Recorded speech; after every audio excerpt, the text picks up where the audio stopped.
Hello beautiful souls and welcome back, or if you're new, welcome. Thank you so much for joining us. I am so happy to have you guys here because today we are unboxing the Moon Witch Tarot by Cosmic Valeria. Very excited because I know nothing about this deck. This was such an impulse buy, so thanks to my Sagittarius rising, let's just dive straight in and see what magic this deck has to offer.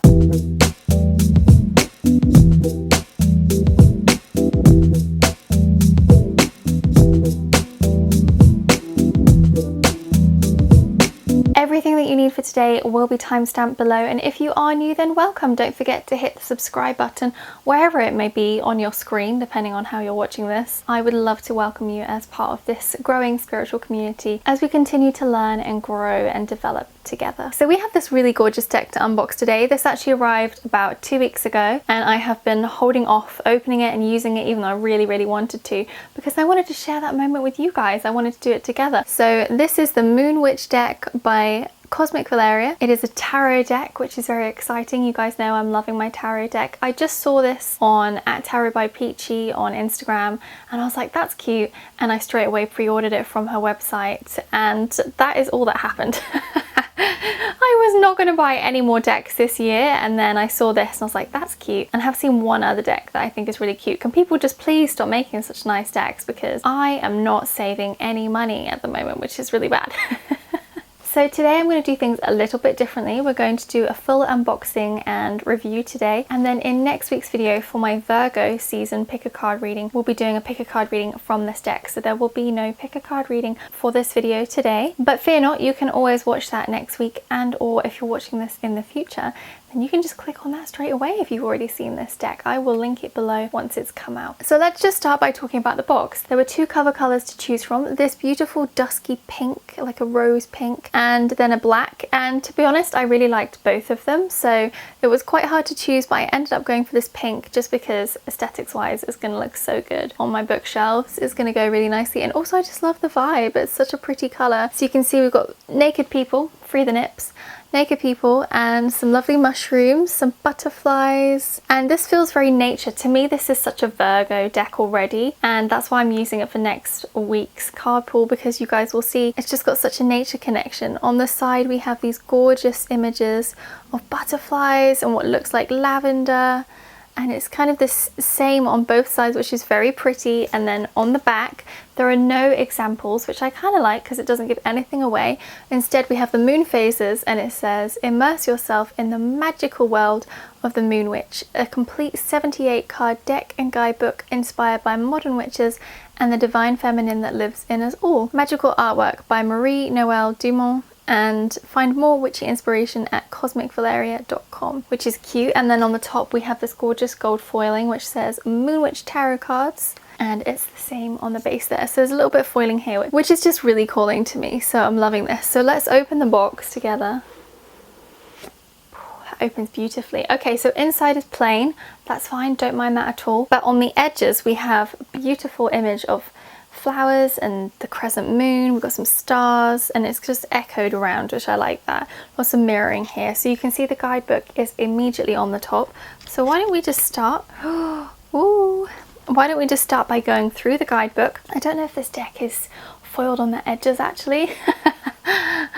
That's like a criteria for me now when I'm buying a deck, and I'm like, I don't actually know because this was such an impulse buy. So firstly, the guidebook is really nice and easy to bend, which means it'll be super easy when you flick through. It's in colour, which is really exciting. I can't remember how much I paid for this deck. I don't know if I paid 45 or 60. I really can't remember. I will double check and I'll pop it on the screen somewhere for you, as well as the link if you want to buy it, because you will get 15% off if you buy it through Tarot by Peachy, which is definitely what I did. So thank you for that, lovely.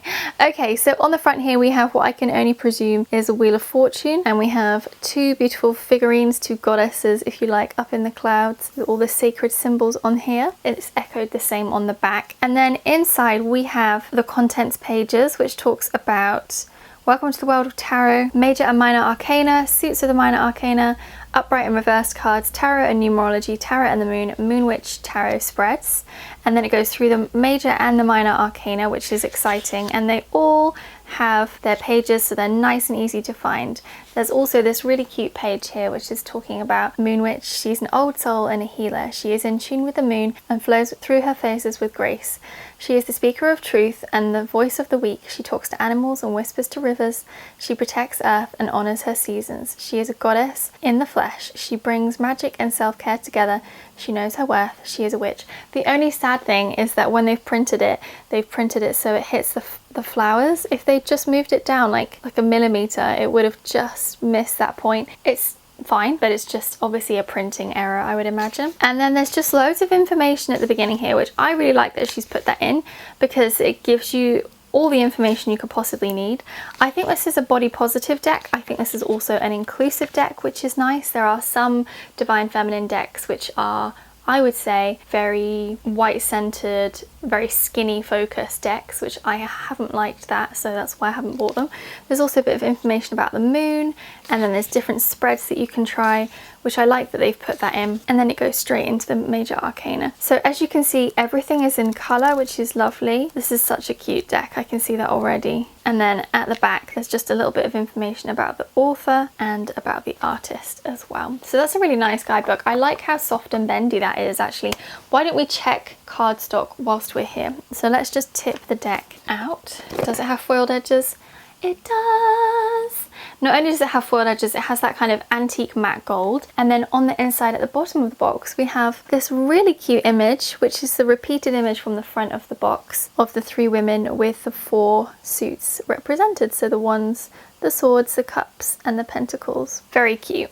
So let's take a look firstly at the cardstock and at the back of the cards and the design there, which I think is very pretty. So cardstock. That's pretty good actually. I wouldn't say it's as tough as the Moonchild Tarot, but it's not far off, which is nice. And then you can just see the back of the deck here is so pretty. There's a crescent moon in the center, and then more moon symbols around the edge, and some foiled decorations of little stars and things. And then you've got the lavender, the butterflies, the flowers. The only thing is you'll be able to tell if this is reversed, which I'm surprised in a way that they didn't turn the butterfly upside down so that it would be the same either way. So you will know if you have a reversed card, but sometimes that's fine, you know. I sometimes read both the reversed and the upright meaning of a card if it's come through reversed, because sometimes actually I need to hear the upright version and other times I need to hear the reverse. So I usually will tune into actually what is it truthfully that I really need to know, not what just am I hoping. What am I like hoping to know? So let's take a look through the major arcana. So we have the Fool. This is cute, where she is just about to take that step off the precipice, and she's got a very cute deer and a butterfly with her. It's interesting because you can't really tell if this is nighttime or daytime, so really the journey requires a lot of faith, because it may be that she doesn't have much light to guide her and she has to trust within. It does kind of look like the nipple and the belly button are in a really weird space. Either that or I've just got a little printing error there. Okay, then we have the Magician, which is nice, mastering all of the elements, all of the suits, surrounded by nature. Do you see what I mean about this having such a beautiful Virgo vibe? It's really pretty. The High Priestess. Interesting. This one to me is quite an androgynous energy. The book, the moon, the veil, if you like, with the clouds. So then we have the Empress sitting on her relaxed, well, I guess you could say it's a couch, but it could be a bench as well. Interestingly here, you'll notice that the plants are actually yellow, and that to me would say that they're dying off and they haven't been harvested on time. Then we have the Emperor. I like this card. This is interesting symbolism here. Almost looks a bit like Wonder Woman at the top there with the crown and a lovely shield. Don't you think that's quite Wonder Woman, that card? And then we have the Hierophant, looking like she's about to make a judgment. I'm loving that they've all got different coloured hair, by the way. I'm loving the pastel vibes that this deck brings. The Lovers, being presided over by this angel at the top here, which to me would talk about nighttime with the way that that halo shines out, because it's quite reminiscent of the Fool and the halo type light that we had there. Very plain background though for the Lovers, like there's not much greenery or stuff going on, so if anything you could really argue there's a bit of difficulty there. Then we have the Chariot, mastering riding these beautiful unicorns here. I like this. Again, we've got the light and the dark represented here. There's obviously a lot here for me to do with balancing the different polarities. Then we have the Strength. Interesting that it's called the Strength and not just Strength. Wonder why that is.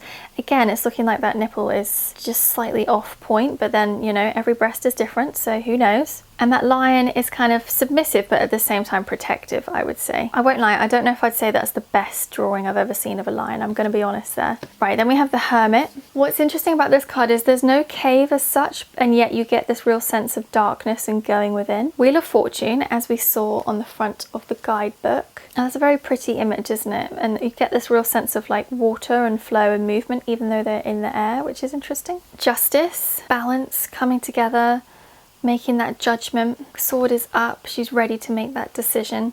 The Hanged One, this is interesting to me. So it's called the Hanged One, not the Hangman, not the Hangwoman, and yet this deck talks about connecting with the divine feminine. So that's really fascinating to me that the author chose not to put the Hanged Woman, and that's interesting. I wonder if maybe they just couldn't fit it on, so they went for one. I wonder, because it's clearly representing a female. That's fascinating to me. Witches Rise Up, I love this. Look at Death with hair.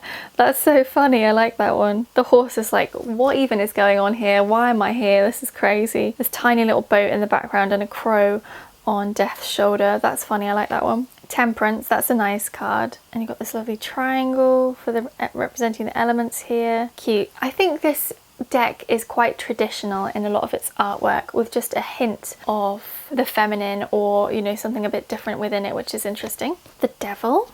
Yeah, again, look at how traditional that is with the chains and the actual devil. That's quite a scary looking card, I'm not going to lie. I don't look at that and think, oh, that's cute. But that is such a Libran thing to say. I want to look at a cute card. The Tower, which just follows me everywhere at the moment. Having another tower moment, apparently. That's quite dark and moody. I feel like this deck isn't afraid to show the deeper elements of tarot, if you like. Sometimes some tarot decks sprinkle a little bit of sugar and make it a little bit lighter. This deck is like, look, not everything is sunshine and rainbows, okay?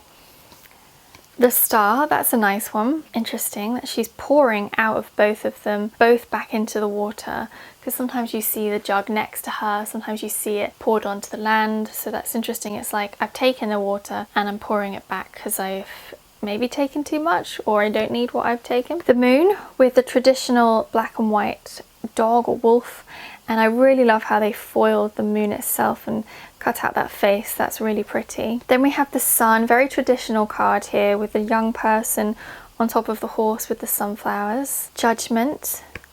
I would say this is the most traditional tarot deck I've got actually in my collection, which is really interesting. And then the World, which I think might be my favorite. That's really nice. I like the way that I don't know, I want to say the holly leaves, but they're probably not, go around the outside. I'm not very good with plants, but I like the way that that goes around the outside, and the pretty flowers and the infinity symbols. So there we go. Those are the major arcana. What do you guys think of that? Do you like what you've seen so far? Does this tempt you to this deck? Really like the gold foiling on it. It's very similar to the gold foiling or the iridescent foiling that we had on the Pastel Journey Tarot, which I like. So let's take a look through the minor arcana together now.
So that is everything. What do you guys think of this deck? I think it's really pretty. I quite like that it's very traditional with just a hint of, you know, the pastel vibes to make it a bit softer. And I think it'll be a nice deck to work with because it's quite traditional and yet brings in these slightly different elements, just like little hints. I would say it's quite subtle. I expected perhaps slightly more in the interpretation to be quite different, but actually it's quite a traditional deck. So let me know what you guys think. Will you be getting this deck? Don't forget you can get 15% off if you use the link and the code below in the description box. Thank you so much for watching, and I will see you in next week's video when we will be doing a full card reading from this deck.